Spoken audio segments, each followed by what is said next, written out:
India, मैं सुमित शर्मा एक बार फिर हाजिर हूँ आप सबके सामने। और फ्रेंड्स, पेपर कैसा हो गया?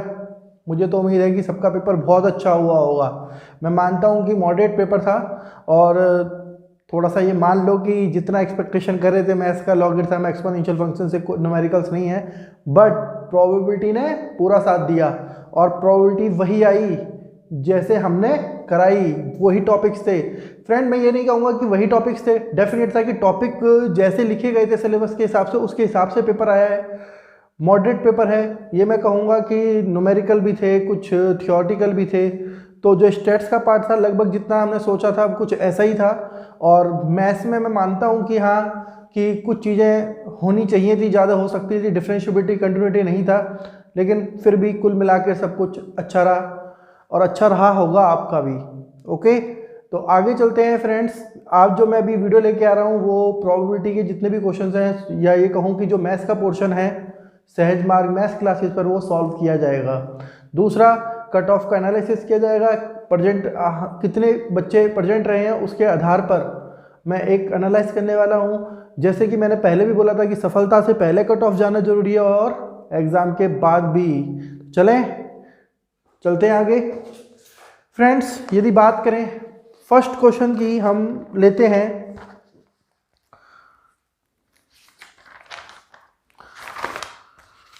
हम बात करते हैं यहाँ से। फर्स्ट क्वेश्चन हमारा देखोगे आप तो सेकंड पेज नंबर पे था।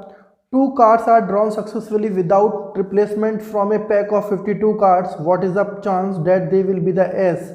मतलब ताश की गड्डी में से 2 पत्ते एक एक करके बिना पुनर्स्थापन के क्रमानुसार निकाले जाते हैं, तो क्या संभावना है कि वो 2 इक्के होंगे। याद होगा कि ये कंसेप्ट मैंने कराया था विदाउट रिप्लेसमेंट, और विद रिप्लेसमेंट की जो कंडीशन होती है वो है यहाँ पर कितने इक्के होते हैं हमारे पास, 4/52।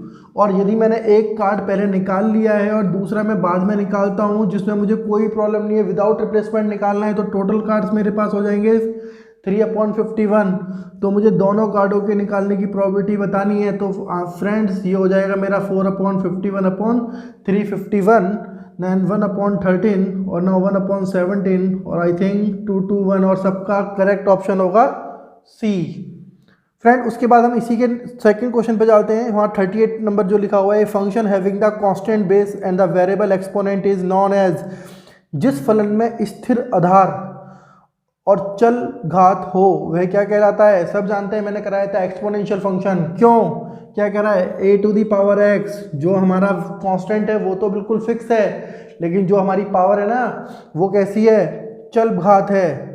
ओके, मतलब जो बेस है वो हमारा कैसा स्थिर है, कांस्टेंट है, और जो हमारी पावर है एक्सपोनेंशियल फॉर्म है, जो घात है वो कैसी है, एक चर है, वेरिएबल है, चेंज होती रहेगी। तो ये कैसा फंक्शन है, देखिए ऑप्शन दिए हुए हैं, लघुगणकीय फंक्शन, बहुपदीय, शक्ति फलन एंड चर घातांकी फलन। तो जो इसका पहला आंसर है एक्सपोनेंशियल फंक्शन इज करेक्ट। आगे चलते हैं फ्रेंड्स, ऐसे ही क्वेश्चंस हैं। देखिए, सबसे बड़ी बात ये थी कि जो कंसेप्ट मैंने कराए थे उन्हीं से आधार पे आप देख लीजिए। एक क्वेश्चन था mean value theorem was first used by. तो मीन वैल्यू थ्योरम सबसे पहले किसने यूज में लिया था, सबने किया था, नाम भी है Lagrange mean value theorem, LMVT किया था। याद है ना आपको कि मेरी वीडियो का एक टाइटल क्या था, Lagrange mean value theorem and Rolle's theorem. तो वही टाइटल था और वही क्वेश्चन के अंदर आपने देख लिया होगा कि उसका आंसर भी क्या था, लैग्रेंज मीन वैल्यू थ्योरम। तो सिंपल है, जिसने वीडियो देखी होगी उसको दिक्कत नहीं आई होगी। मैं मानता हूँ कि न्यूमेरिकल नहीं था, बट लेकिन जो सब्जेक्टिव क्वेश्चन होता है, एक थियोरटिकल क्वेश्चन था, वो वहाँ पे बन रहा है। और फ्रेंड, यही चीज़ मैंने लॉगरिथम के लिए भी, याद होगा जब आपको लॉगरिथम पढ़ाया था, मेरी जिस वीडियो ने सबसे ज़्यादा धमाल मचाया था स्टार्टिंग से ही, लॉगरिथम, आज भी 12th के बच्चे उसे बहुत ज़्यादा लाइक कर रहे हैं। मैं स्पेशली बोलूँगा, मैंने वहाँ जब पढ़ाया था तो बेसिक से ही पढ़ाया था कि लॉगरिथम को इन्वेंटेड किसने किया था, किसने उस पर काम किया था। याद होगा, जॉन नेपियर। इसीलिए कराया था कि मुझे उम्मीद था, क्योंकि जब इस टाइप के पेपर होते हैं ASO का या इन्वेस्टिगेटर एग्ज़ाम या स्टैटिकल इन्वेस्टिगेटर वगैरह के एग्ज़ाम जब भी होंगे तो लगभग थियोरटिकल चीज़ें पूछ ली जाती हैं फ्रेंड्स। जैसे आज यहाँ पे बहुत सारी चीज़ें नहीं थी कि स्टैट्स को हम रोमन लैंग्वेज में क्या कहते हैं, या क्या बोलते हैं, डिफरेंट लिपीज़ में जो क्या बोला जाता है, स्टैट्स को स्टैटो भी बोला जाता है, कुछ ऐसा है, आपने भी पढ़ा है। तो वही चीज़ है कि हम उस पर वर्क करते हैं। ये जितना भी रिसर्च एंड डेवलपमेंट कर लेता हूँ मैं, उसके बाद ही आपके सामने अपने टॉपिक्स लेके आता हूँ कि ये आ सकता है या ये नहीं आ सकता। फ्रेंड दूसरे अगले क्वेश्चन पे जा रहे हैं। 49 the probability of the football team winning the match at Jaipur is 3/5। एक फुटबॉल टीम है जिसके जयपुर में मैच जीतने की प्रोबेबिलिटी 3/5 है फ्रेंड, लेकिन losing the match at Bharatpur में हारने की प्रोबेबिलिटी दी हुई है। यहाँ पर जीतने की है और यहाँ पर हारने की है। कितनी है? 2/17।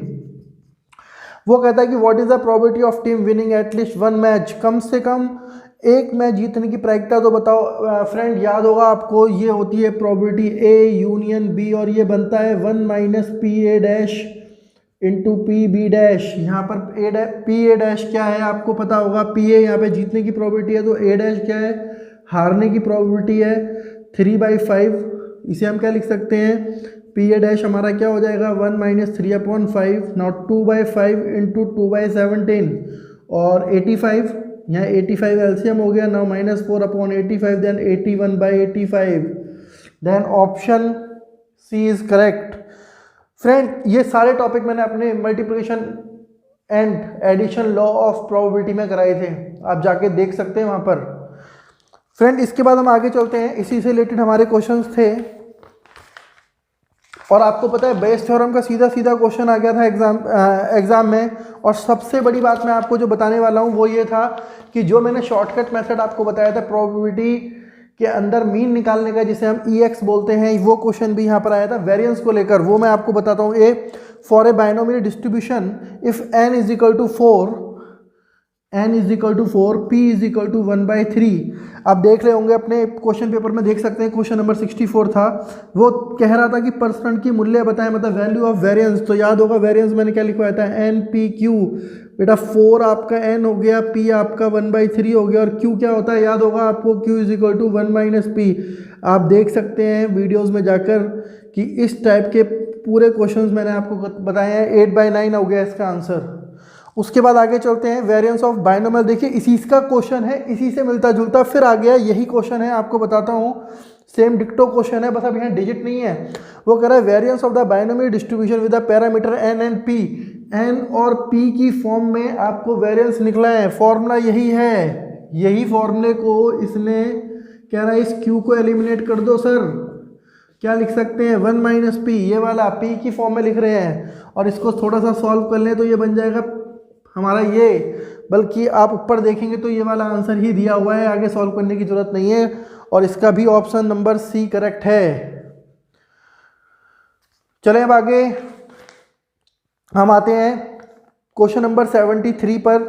दो कलश में देयर आर द 2 अर्न्स। ये क्वेश्चन देखिए आप, सबसे बेहतरीन क्वेश्चनों में से एक है ये क्वेश्चन।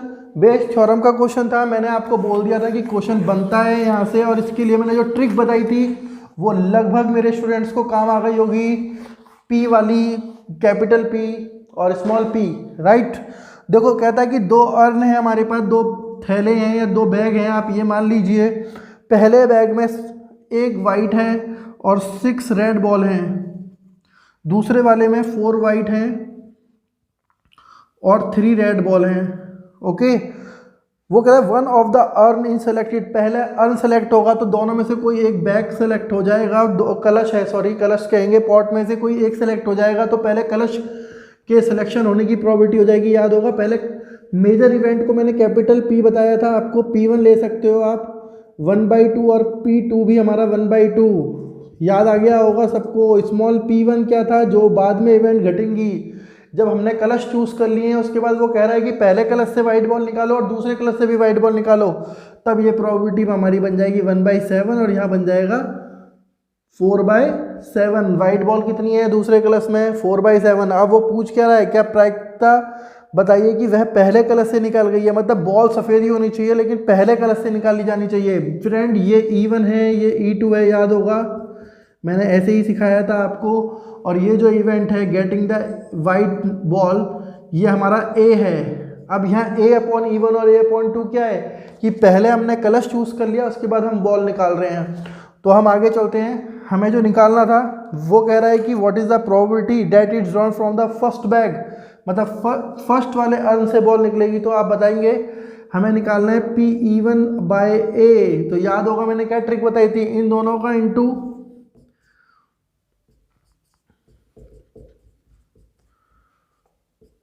ये ट्रिक याद होगी आपको, सबसे बेस्ट थी, इन दोनों का इंटू कर दो 1/2 इंटू 1/7 अपॉन 1/2 इंटू 1/7 प्लस इन दोनों का इंटू कर दो 1/2 इंटू 4/7। बेटा दोनों के डिनोमिनेटर देख ले तो सेम है, ऊपर बचेगा 1 और नीचे बन जाएगा हमारा 5 और आंसर आपके सामने है 1/5। देख लो करेक्ट आंसर है बी। 74 जो क्वेश्चन था हमारा फिर से कौन सा है, प्रोबेबिलिटी का है। A bag contain 5 white and the 3 black ball, 2 balls are drawn at a random one after the others without replacement. बेटा ये क्वेश्चन, इस टाइप के क्वेश्चन तो मैंने कराए हैं, मैं बार बार एक बात रिपीट कर रहा हूँ। मैं मान रहा हूँ इस बात को कि थोड़ा सा आयोग ने गेम खेल दिया है कि मैथमेटिक जो पोर्शन था डिफरेंशिएशन कंटिन्यूटी का बहुत ज़्यादा बिल्कुल दिया ही नहीं है उन्होंने, लेकिन 17 मार्क्स प्रोबेबिलिटी के देकर उन्होंने सब कुछ इजी कर दिया है। यहाँ पे मैं बोल सकता हूँ कि पेपर इजी था, मॉडरेट भी नहीं है। देखिए जीके तो राजस्थान का हमेशा बड़ा ही आएगा, क्योंकि भैया आपको मैंने बता ही दिया था क्षेत्रफल बड़ा है, एरिया बड़ा है, तो फिर तो सब कुछ बड़ा ही रहेगा। तो वहाँ पर तो आप मान लीजिए कि मैं तो खुद ही मान लेता हूँ कि 50-50 है, लेकिन यहाँ पर तो मैं कह रहा हूँ कि मैथ्स का जो पोर्शन था इजी है। 18 या 20 क्वेश्चन मैंने बोले थे, 20 क्वेश्चन के आसपास टारगेट लेके चले थे, जिसमें से मुझे लगता है कि आप सबको भी क्लियर हो गया होगा। 18 क्वेश्चन है यहाँ पर, 70 to 18 क्वेश्चन, तो ये बहुत बड़ा अमाउंट है क्वेश्चनों का लग गया है जो अपने पास। चलते हैं आगे। एक बैग में 5 वाइट बॉल हैं हमारे पास और 3 ब्लैक हैं। वो कहता है कि एक के बाद दूसरी निकालनी है, लेकिन दोनों की दोनों कैसी होनी चाहिए, बोथ बॉल्स ड्रॉन ए ब्लैक, दोनों की दोनों ब्लैक होंगी। मतलब वो कह रहा है कि प्रोबेबिलिटी ऑफ बी निकालो, बी बी मतलब पहली भी बी दूसरी भी बी, मतलब दोनों ब्लैक होनी चाहिए। और क्या होना चाहिए, बिना विदाउट रिप्लेसमेंट, मतलब बॉल निकालने के बाद रखनी नहीं है। तो देखो 3/8 इंटू 2/7 बिल्कुल राइट, तो इसे कैंसिल कर दो और ये आ जाएगा 3/28। आई थिंक ये भी मिल जाएगा आपको, नंबर डी करेक्ट है। उसके बाद आते हैं, एक बहुत अच्छा क्वेश्चन याद होगा, मैंने ये भी करवाया था आपको। 10 coins are thrown the simultaneously, the probability of getting at least 7 head। बेटा ये क्वेश्चन बहुत अच्छा है और मैं आपको बताता हूँ इसके बारे में। ये लास्ट मोमेंट पे जो लास्ट हमने कराई थी ना रैंडम वेरिएबल, ये उसका पार्ट आ गया है। देखो जब हम 10 कॉइन्स की बात कर रहे हैं तो प्रोबेबिलिटी ऐसे बननी चाहिए थी, हेड वगैरह के लिए जो भी हेड और टेल दो ही होते हैं वेरिएबल्स इसमें, तो या तो 0 हेड होंगे या 1 हेड होगा, ऐसे बनती है ना। तो ये कहता है एटलीस्ट 7, कम से कम 7 तो हों। तो ये कहता है कि 7 हो सकते हैं, ये कहता है 8 हो सकते हैं, सही है, ये कहता है 9 हो सकते हैं और ये कहता है 10 भी हो सकते हैं। ठीक है, बिल्कुल जायज़ है। तो यहाँ पर जो कंडीशन बनेगी वो बनेगी 10C7, मैंने सॉल्व करके बताया था आपको कॉम्बिनेशन वाले मेथड से। 10C7 तो P की पावर भी 7 और Q की पावर 3, क्योंकि P 7 होंगे और Q P हमारा यहाँ पर है नंबर ऑफ हेड्स काउंट कर रहे हैं, सक्सेसफुल इवेंट है getting the head, P is 1/2, now Q is also 1/2 क्योंकि हेड होता है 1/2 और Q हमारा जो टेल होता है उसकी भी प्रोबेबिलिटी 1/2 होती है। हम आगे चलते हैं तो यहाँ बनेगा 10C8, P की पावर 8, Q की पावर 2, 10C9, P की पावर 9 और Q, और यहाँ हो जाएगा 10C10, P की पावर 10। बेटा अब एक चीज़ आपको बताते हैं, P की पावर और Q की वैल्यू दोनों की लगभग सेम है, तो देखें तो 1/2 की पावर यहाँ भी 10 हो जाएगा, यहाँ भी 10, यहाँ भी 10, बाहर निकाल लो 1/2 की पावर 10। अब हम बात करते हैं 10C7 को सॉल्व करना, तो बिल्कुल सिंपल था, 10 factorial upon 7 factorial into 3 factorial. अधिकतर बच्चे ये जानते हैं 7 फैक्टोरियल से 7 फैक्टोरियल कट गया, 3 इंटू 2 और ये मेरे हिसाब से हो जाएगा 3 और ये हमारा हो जाएगा 4, देन 120 इसका आ जाएगा। ऐसे 10C8 को सॉल्व कर लीजिए तो मैं बता देता हूँ 45 इसका आ जाएगा, 10 इसका आ जाएगा और 1 इसका आ जाएगा, तो हमारा बन जाएगा पूरा 176 अपॉन 2 की पावर 10 करेंगे तो 1024, 1024। तो स्टूडेंट ये क्वेश्चन देखिए, मुझे तो बताने में आप खुद 1 मिनट या 2 मिनट से ज़्यादा नहीं लगा, तो आपको तो करने में टाइम लगना भी नहीं चाहिए। फिर हम आते हैं क्वेश्चन नंबर 77, देखिए आप, फिर से आपको मिल जाएगा, यही क्वेश्चन है। कह रहा है if the probability of the success in a Bernoulli experiment 0.40, ये बर्नौली जो है ये प्रोबेबिलिटी डिस्ट्रीब्यूशन से ही है, और ये जो कॉन्सेप्ट था पी और क्यू वाला जो मैंने समझाया था ये उसी का है। वो कहता है कि सफल होने की प्रायिकता 0.40 है, बिल्कुल सही है। पी जो है 0.40 है, बिल्कुल करेक्ट है। उसके बाद कहता है कि ये टेस्ट रिपीट किया जाता है n टाइम, मतलब 40 टाइम रिपीट किया जा रहा है। कहता है कि भैया इसका स्टैंडर्ड डेविएशन निकालो, ठीक है। तो प्लीज़ कंफ्यूज होने की जरूरत नहीं है, बहुत सिंपल था। स्टैंडर्ड डेविएशन हो जाता है हमारा SD = हो जाता है √n PQ। तो बेटा n हमारा 40, 0.40 और Q आप सभी जानते हैं 1 - 0.40 0.60। तो मेरे हिसाब से आप यदि इसे सॉल्व करते हैं तो लगभग ये आ जाना चाहिए, यहाँ 2 जीरो से 0 0 कट जाएंगी, ये कट जाएगा, ये आ जाएगा आपका 16 × 2 0 यहाँ भी ले लो, ये आ जाएगा आपका 9.6। 9.6 का एवरेज आप निकालते हो तो लगभग आ जाएगा, क्योंकि 31 का स्क्वायर होता है 961, तो ये आ जाएगा 3.10 के आसपास, थोड़ा सा कम आएगा। तो हमारा जो यहाँ 77 का है वो है करेक्ट ए। फ्रेंड ऐसे ही हम आगे चल रहे हैं।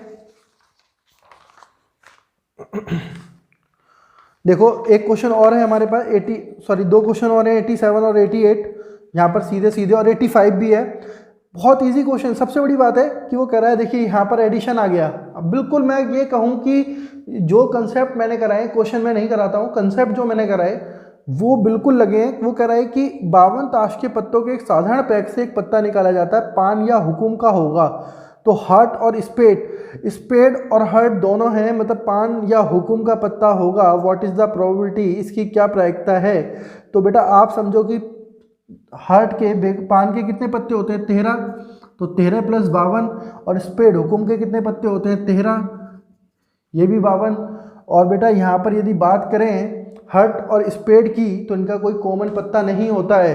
तो यहाँ पर ये जो है ये हो जाएगा 26/52 और नाउ गेटिंग 1/2, क्योंकि जो इंटरसेक्शन था ना, ये थ्योरम थी ना, A union B = PA + PB - PA intersection B, ये वो बन जाएगी कि हर्ट के और स्पेड के कितने पत्ते होते हैं 13 होते हैं। हर्ट और पान में से कोई भी चीज़ पान और हुकुम में कोई भी चीज़ कॉमन नहीं होती है, तो वो इंटरसेक्शन बनता ही नहीं है, अवर्ची घटना हो जाती है, म्यूचुअली एक्सक्लूसिव। ऐसा भी एक क्वेश्चन आया था, मैं अभी कराऊंगा उसे भी। 3 unbiased coin are toss, what is the probability of getting at least 2 head. देखिए बेटा, फिर ये याद होगा, मेरी फर्स्ट वीडियो देख लोगे ना आप कंडीशनल प्रोबेबिलिटी वाली, तो उसमें मैंने कंडीशनल प्रोबेबिलिटी बनाते हुए समझाया था कि कितने आउटकम बनते हैं। यदि 3 बार कॉइन को टोस करते हैं तो बनते हैं हमारे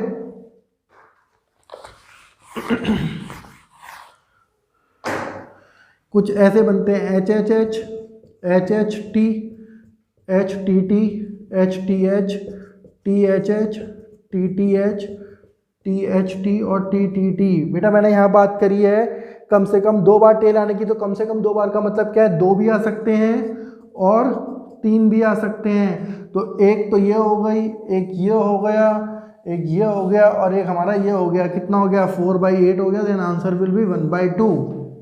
आगे चलते हैं। There are the 8 red ball 7, ये सबसे ज़्यादा इजी क्वेश्चन, ये सिंपल प्रोबेबिलिटी क्वेश्चन उठा के रख दिया आपके सामने। देयर आर द 8 बॉल्स, एक बॉक्स में 8 लाल गेंदें, 7 नीली गेंदें और 6 हरी गेंदें यदि रैंडमली मतलब यादृच्छिक रूप से निकाली जाएं तो ना तो वो लाल हों और ना हरी हों, तो भैया वो नीली होंगी। नीली का मतलब हो गया 7 अपॉन टोटल कितनी है 21, 8 7 15, 15 6 21, तो ये सीधा बन गया 7/21। Then answer is 1/3। करके भी दिखाने की जरूरत नहीं है, 10th क्लास का बच्चा कर देगा ये तो, ठीक है। उसके बाद हम इसके नीचे आते हैं, सेम डिक्टो फिर क्वेश्चन आ गया बाइनोमियल एक्सपेरिमेंट से।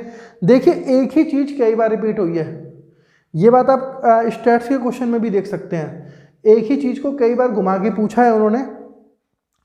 एक द्विपद प्रमेय के प्रयोग के लिए सफलता की संख्या के वितरण का परिमाप विचरण 3.6 है, मतलब स्टैंडर्ड डेविएशन आपको 3.6 दिया है। What is the probability success is 0.40। What is the mean of the distribution of the number of successes. देखिए ये क्वेश्चन बहुत अच्छा है, लॉजिकल क्वेश्चन दे दिया है इन्होंने, लेकिन ज़्यादा घबराने की जरूरत नहीं है। यहीं से बात करते हैं, सामने लिखा हुआ है हमारे पास।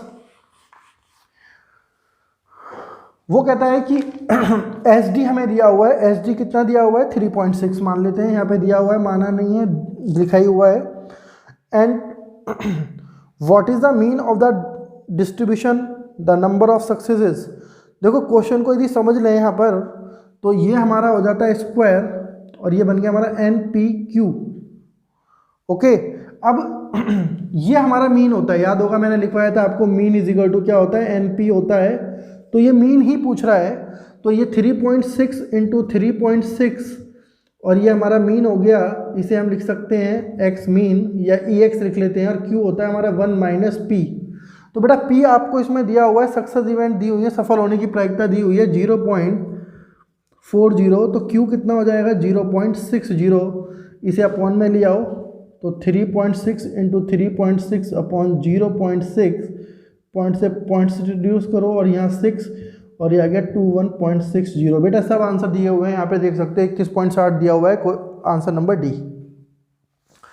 आगे चलते हैं।